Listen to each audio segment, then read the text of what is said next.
Magandang umaga po mga kapatid ko sa Panginoong Kristo.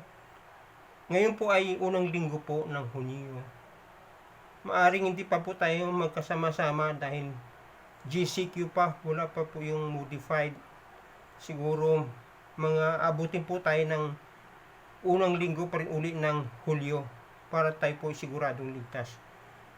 Hello po mga kabataan, mga magulang po sa lahat ng mga miyembro ng Blessed Harvest Christian Church. Nais ko po kayong batiin ng masayang umaga po ngayon. Ati pong patuloy na sambahin at purihin po ang Panginoon kahit ay narito pa rin po tayo sa ating pong kanya-kanyang pamamahay.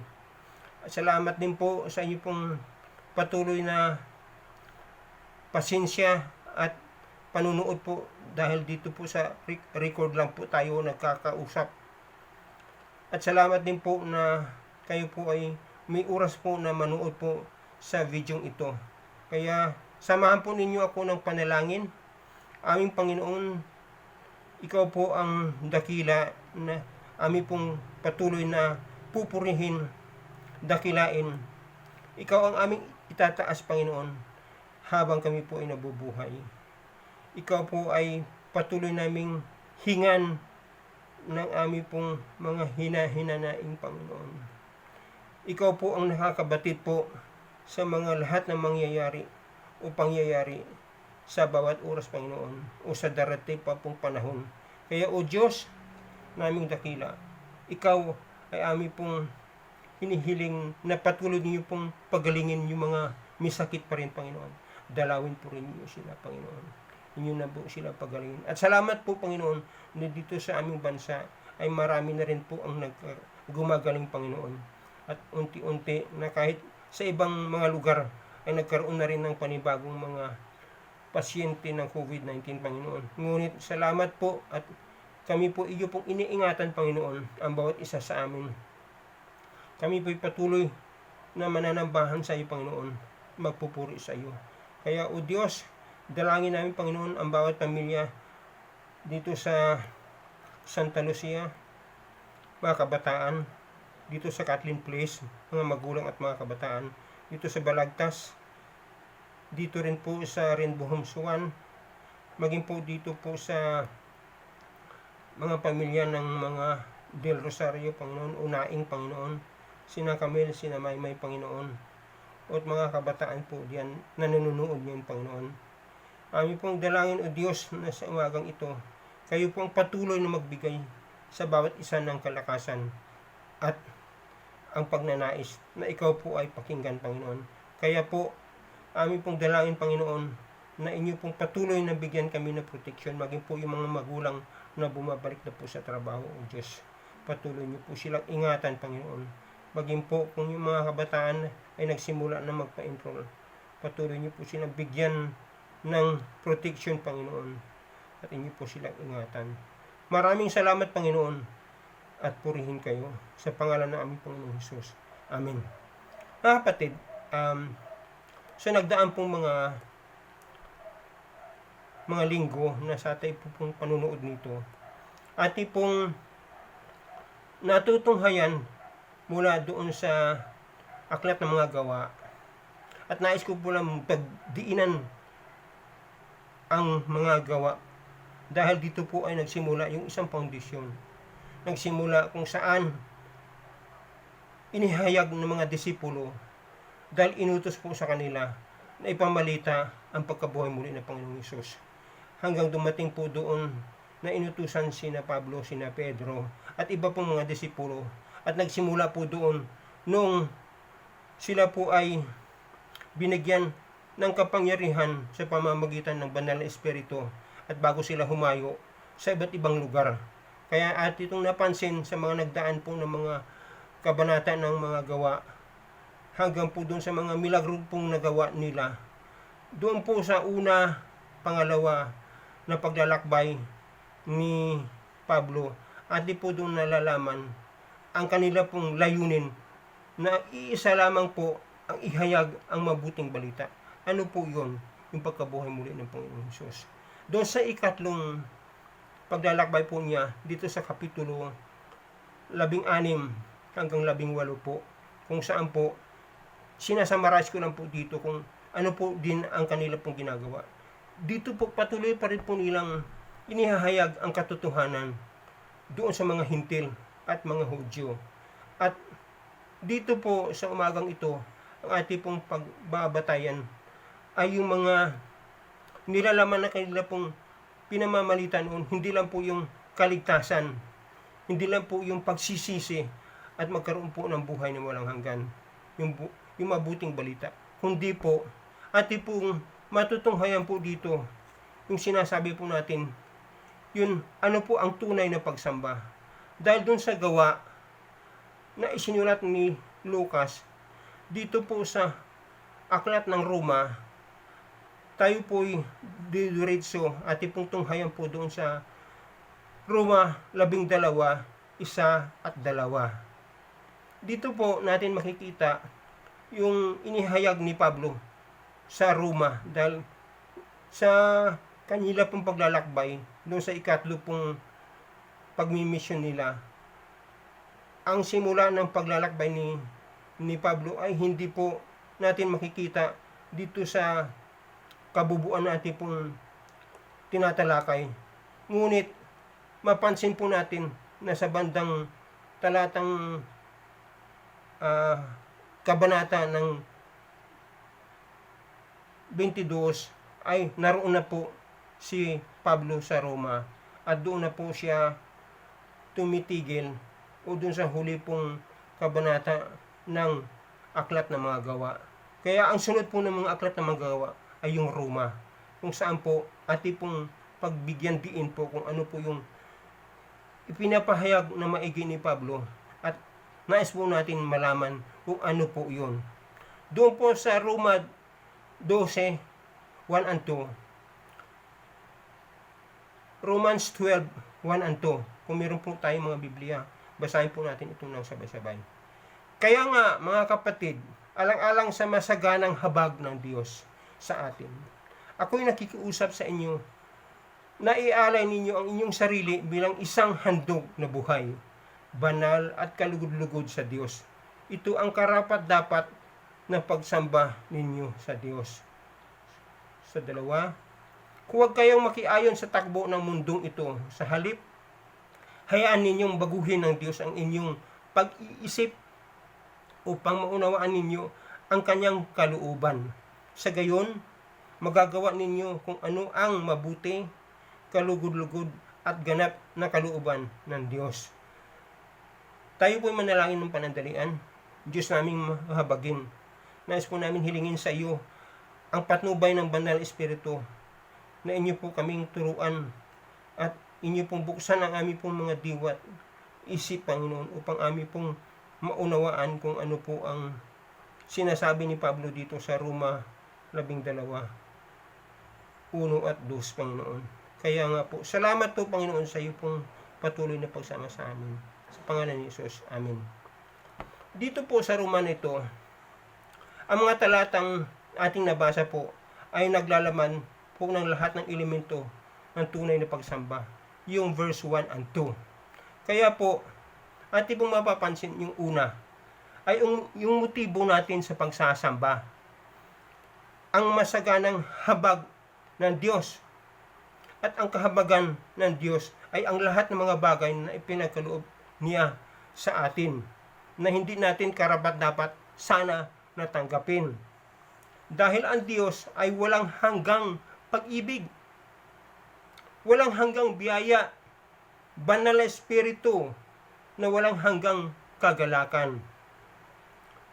At yung pananampalatayang meron tayo na magliligtas sa atin, na tayo magkaroon ng kaaliwan, kalakasan, karunungan pa, at pag-asa, katiyagaan, yung kagandahan loob, yung karangalan, yung kaluwalhatian, katuwiran, katiyakan, yung buhay na walang hanggan, yung kapatawaran at pakikipagsundo sa Diyos, yung walang sala sa atin, pagpagiging banal, yung kalayaan, isa pa rin yun, pamamagitan ng gabay ng banal na espiritu.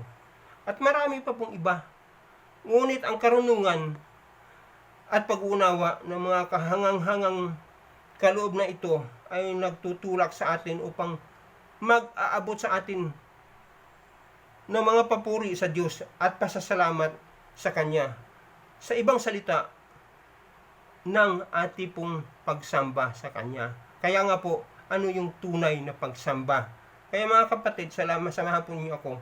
Doon po sa talatang 1 po, makikita yung paglalarawan sa paraan ng ating pong pagsambay. Ang sabi po doon sa 1 kanina, ialay ninyo ang inyong, ano po yun, sarili bilang handog na buhay, banal at kalugod-lugod sa Kanya.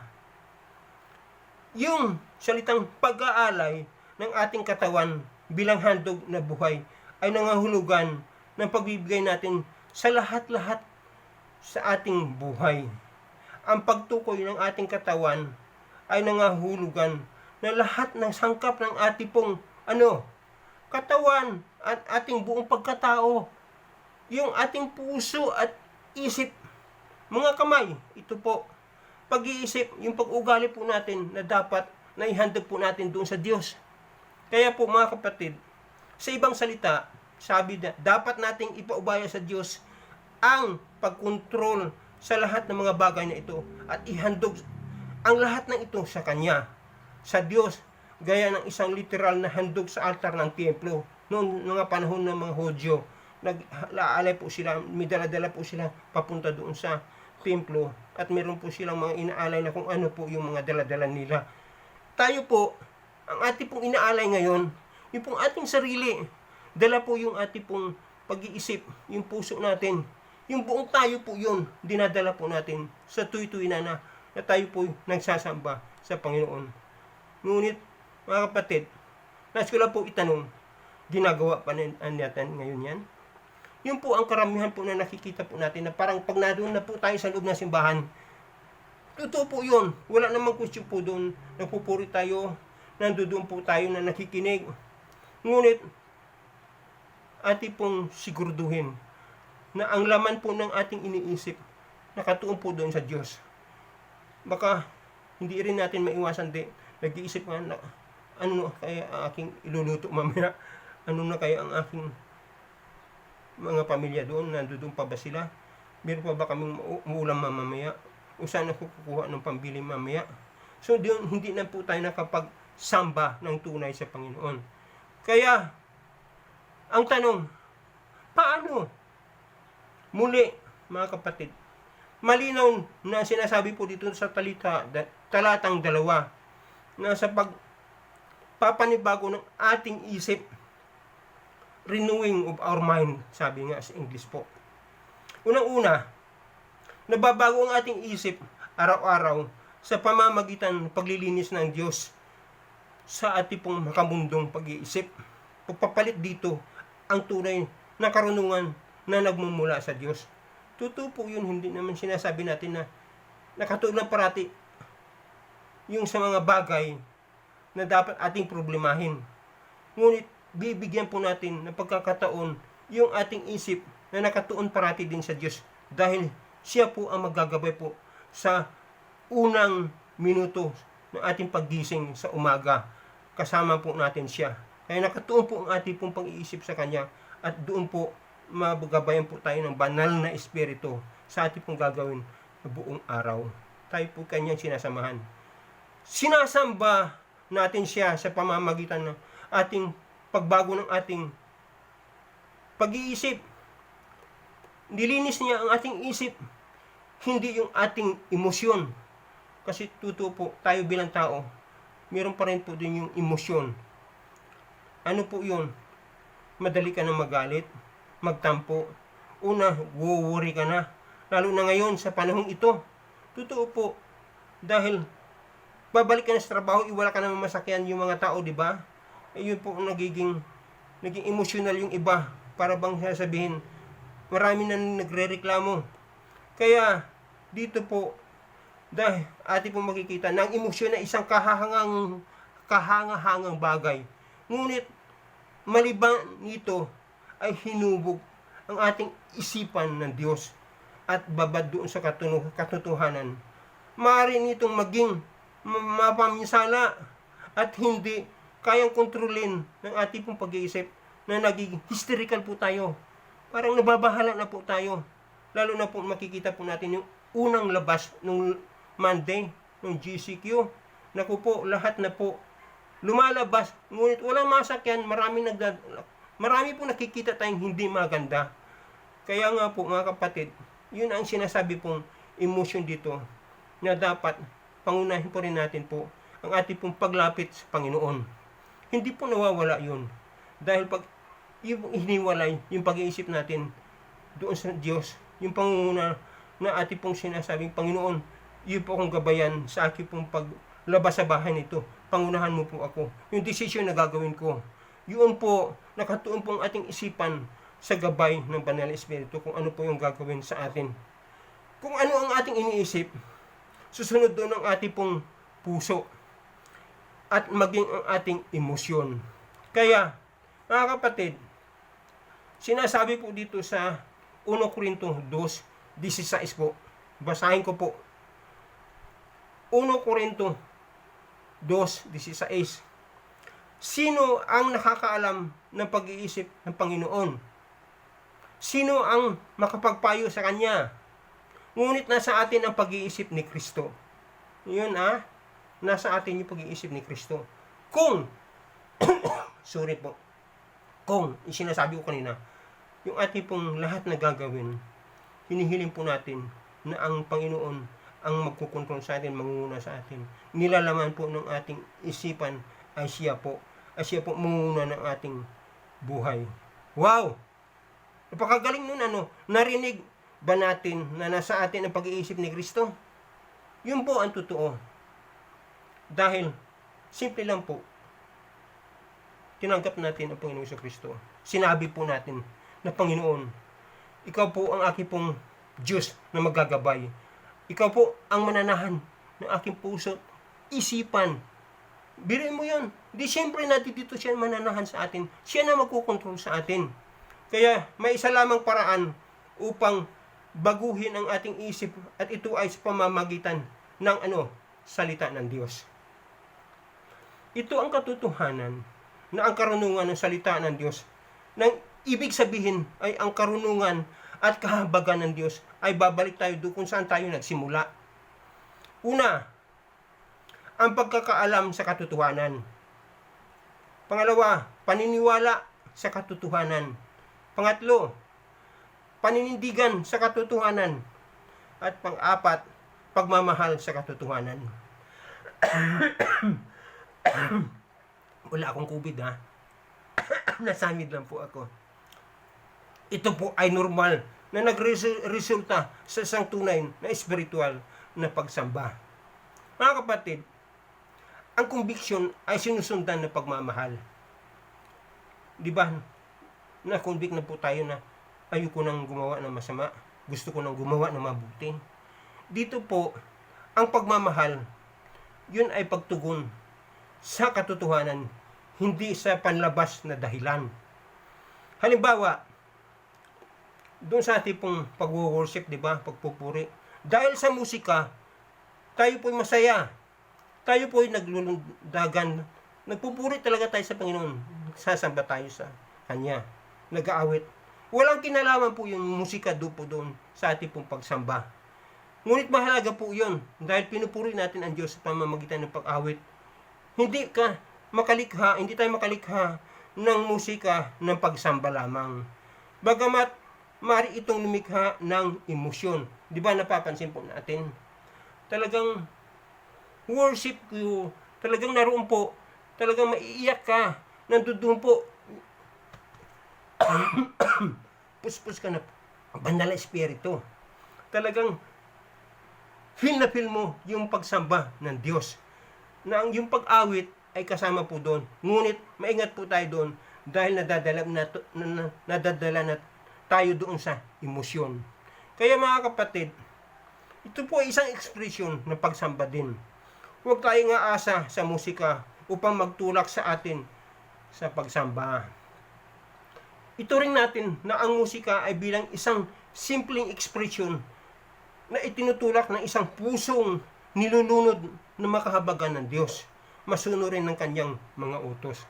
Kaya doon po, makikita po natin kung ano ba talaga ang kahulugan ng tunay na pagsamba. Doon po sa Roma 12, 1 at 2, di ba? Renewing of our mind. Ito pong ating buong sarili, handog po natin dun sa Diyos. Dala-dala po natin yan. Wala tayong ibang dala, kung hindi yung ating pong kabuuan. Kaya, ating pong maobserbahan na umiiyak minsan tayo pag nag-aawit dahil dala ito sa emosyon, bagamat ang totoo ay yun ay isa ring pagpupuri. Walang mali po doon. Nais po lang natin tukuyin kung ano ba talaga ang tunay na pagsamba. Ang tunay na pagsamba ay nakasintro sa Diyos at masyadong pinahahalagahan ngayon ng mga tao. Ang una, saan po? Doon po kung saan ang lugar sila sasamba. Sa ating pong mga iba pong mga kapatiran, masaya silang nagsasamba dahil naka-aircon sila. Kaya nandoon po, kahit lumundag sila, hindi sila naiinitan dahil malamig po, patuloy ang kanilang pag-aawit at pagpupuri sa Diyos. Ngunit pag ikaw po nagsasamba doon sa isang lugar na walang aircon, walang electric fan, mainit, parang sa susunod na linggo, na naisin mo pang huwag na ka munang magsamba dahil mainit po doon ayoko na magsamba, parang ganun po. Pero yun po ay dapat tandaan po natin, ang totoo pong pagsamba sa Diyos ay hindi lang po yung lugar, kung hindi po yung tunay na paglapit po natin sa Diyos. Ano bang ating pong minsan ginagawa sa ating pagsamba? Lalo na po doon sa ating pong paglapit sa Diyos. Marami pong mga paraan po. Ang pagtuon ng pansin ng mga bagay na ito ay kawalan ng pangahalaga sa kahulugan ng tunay na pagsamba. Dahil sinabi ni Jesus doon sa Juan 4:24, basahin po natin sa Juan 4:24, John 4:24, at sabi po doon, ang Diyos ay Espiritu at ang mga sumasamba sa Kanya ay dapat siyang sambahin ng Espiritu at katotohanan. Nangangahulugan ito na ang pagsamba ay dapat na nagmumula saan? Sa puso at naaayon yun sa disenyo ng Diyos. Dahil yun po ang nais ng Diyos. Hindi po yung panlabas lamang pagpakitang tao kung ano talaga ang nilalaman mo doon sa iyong pong kalooban. Maaaring kasama sa pagsamba ay una, pananalangin, pagbabasa ng salita ng Diyos na may bukas ang puso, pag-aawit, makikibahagi sa huling hapunan at paglilingkod doon sa iba. Hindi ito limitado sa isang action lamang, ngunit ginagawa nito ng maayos kung tama ang puso at isip ng bawat nanambahan sa Kanya. Mahalaga rin na malalaman na ang pagsamba ay para lamang saan? Sa Diyos. Siya lamang ang karapat dapat ay hindi sa sinuman ng Kanya pong sinasabing mga lingkod. Doon po sa Pahayag 19:10, sinasabi po doon, nagpatira pa ako sa kanyang paanan upang sambahin siya. Ngunit sinasabi niya sa akin, huwag mong gawin yan. Ako may alipin tulad mo at tulad ng iyong mga kapatid na nagpatutuo tungkol kay Jesus. Ang Diyos ang sambahin mo sapagkat ang pagpapatutuo tungkol kay Jesus ang diwa ng propesya. Yun po ang sinasabi ng Pahayag 11:10. Kapatid, hindi tayo dapat sumamba ng mga santo, propeta, estatwa, mga anghel, na sinumang Diyos-Diyusan o kay Maria o na ina ni Jesus. Hindi rin tayo dapat sumamba dahil inaasahan tayong kapalit gaya ng kagalingan ng karamdaman. Di ba? Huwag naman ma-offend yung iba. Makikita po natin kung pahintulutan po ninyo ako na noon tayo pupunta sa simbahan at pupunta sa loob ng malaking simbahan, hihipuin yung isang kahoy na rebulto at sinasabi doon Yun ang kanila pong hinihingan ng tulong. Inaasahan, yun na magbibigay sa kanila ng milagro, kagalingan ng kanila pong mga sakit at nararamdaman. Hindi po yun totoo. Hindi po yun ang tunay na pagsamba. Dahil ang pagsamba ay ginagawa para sa Diyos. Dahil siya lamang ang karapat-dapat at para lamang sa kanyang kasiyahan na maaring ang pagsamba ay papuri sa Diyos. Hindi lamang sa publiko, kundi po sa lahat ng lugar, sa pribado man. Doon po sa awit 22:22. Sabihin ko po yun, babasahin ko po.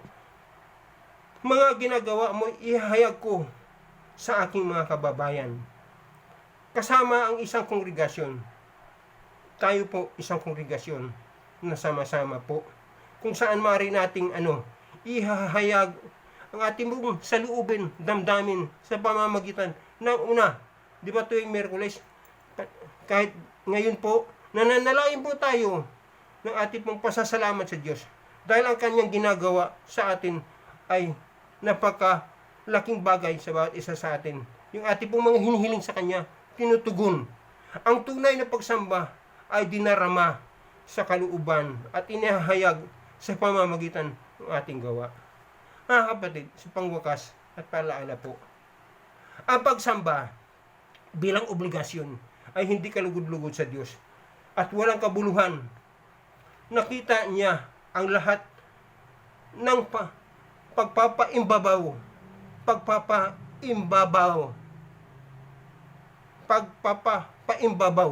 at kinamumuhian ng Diyos yun.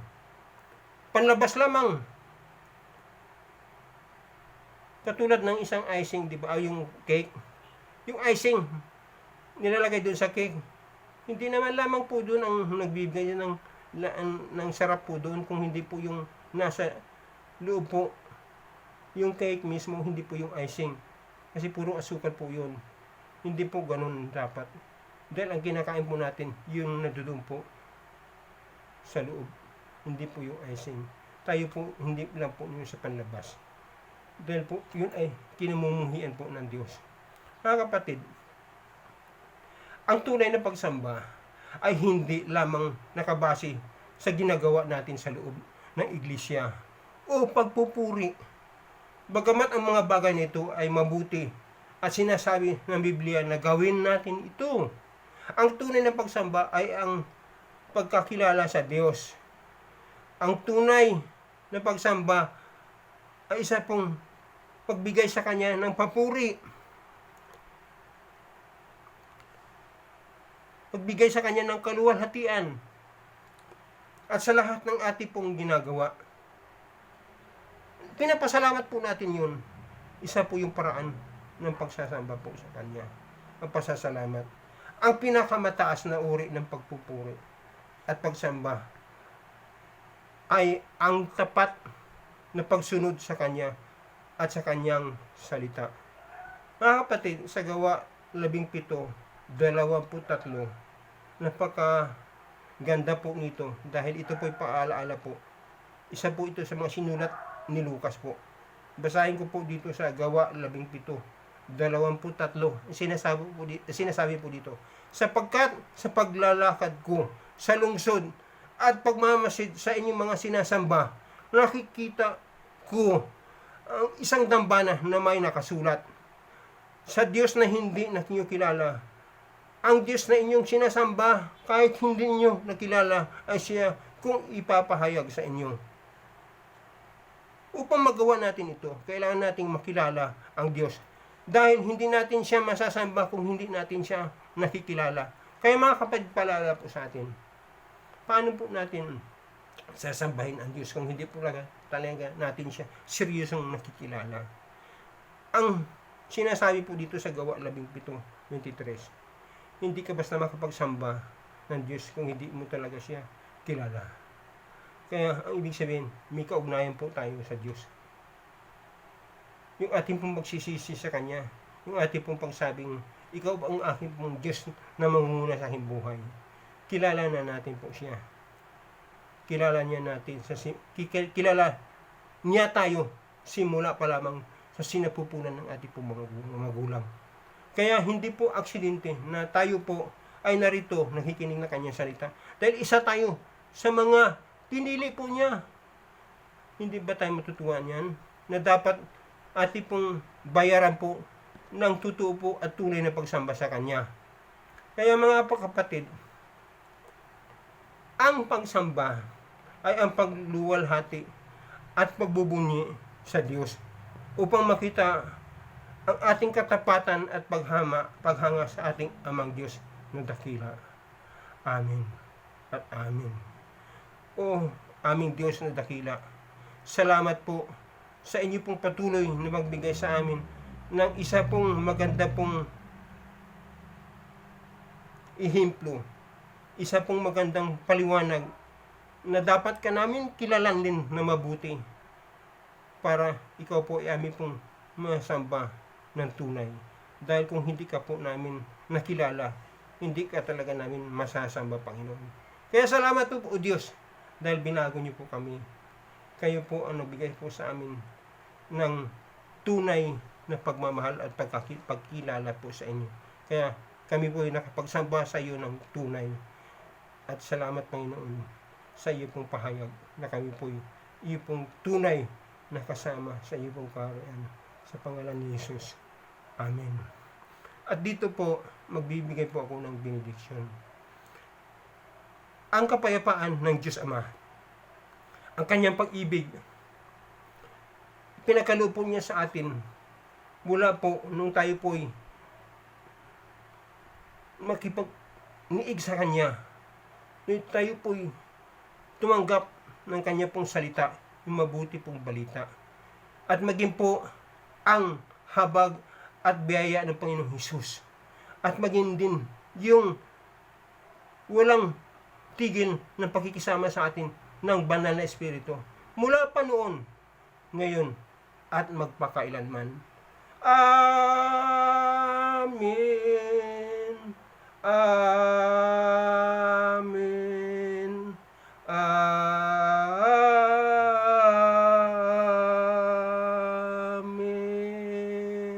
Magandang umaga po mga kapatid. Muli po, magbabalik po tayo sa Wednesday.